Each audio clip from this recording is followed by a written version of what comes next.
जब भी आप शॉप पर जाते होंगे आपने ये दो क्यूआर कोड देखे होंगे। ये वाला जो छोटे शॉप होते हैं वहाँ पर यूज़ किया जाता है, और ये वाला जो बड़े शॉप होते हैं जहाँ पर क्वांटिटी ज़्यादा होती है वहाँ पर ये यूज़ किया जाता है। पर यूपीआई ने ये दो क्यूआर कोड क्यों दिए? जब भी हम किसी शॉप पर जाते हैं या किसी स्टोर से हम कुछ सामान खरीद लेते हैं, वहाँ पर हम इजीली अपना मोबाइल निकाल कर वहाँ पर क्यूआर कोड स्कैन करके हम पैसे भेज देते हैं। पर ये क्यूआर कोड स्कैन करके पैसे भेज देना ये एक टेक्नोलॉजी है। जब हम रोड पर कहीं पर चाय पीने रुक जाते हैं या चिप्स या कुछ कोल्ड ड्रिंक ले लेते हैं तो हम ये वाला क्यूआर कोड देखते हैं।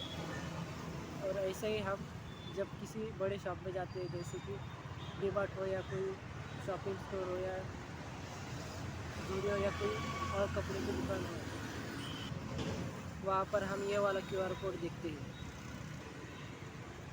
जो पहले वाला था, जो ऊपर वाला है उसे स्टैटिक क्यूआर कोड कहा जाता है और जो नीचे वाला है उसे डायनामिक कहा जाता है। ये दो क्यूआर कोड को समझने से पहले आपको क्यूआर कोड सिस्टम को समझना है। ये क्यूआर कोड में एक स्पेसिफिक और यूनिक डाटा फील होता है जो हमें अपने मोबाइल पर स्कैन करने के बाद दिखाई देता है। जैसे कि हम जब स्कैन करते हैं तो वहाँ पर ऑटोमेटिकली अमाउंट आ जाता है। नहीं आता तो हमें मैनुअली इंटर करके वो अमाउंट डालना पड़ता है। पर जो ऊपर की इन्फॉर्मेशन होती है जैसे कि कस्टमर और उसका बैंक नेम या यूपीआई आईडी, ये सभी उस क्यूआर कोड में फिलअप होता है। जब हम शॉप में जाते हैं तो हमें ये वाला क्यूआर कोड दिखाई देता है जो स्टैटिक कोड कहा जाता है। कोड हमें छोटे छोटे शॉप में दिखाई देता है जैसे कि चाय की टपरी हो या कोई नाश्ते का स्टॉल हो या कोई भाजी पाला या कुछ ग्रोसरी का जो छोटे शॉप होते हैं किराना दुकान, वहाँ पर हमें ये दिखाई देता है। ये क्यूआर कोड ऐसे शॉप को प्रोवाइड किया जाती है जो कि छोटे सामान या छोटी अमाउंट के लिए काम करते हैं। जैसे कि हम कहीं पर चाय पी लेते हैं तो 10 रुपये या 15 रुपये या ज़्यादा से ज़्यादा 100 या 200 रुपये हो जाते हैं। तो ऐसे अमाउंट को पे करना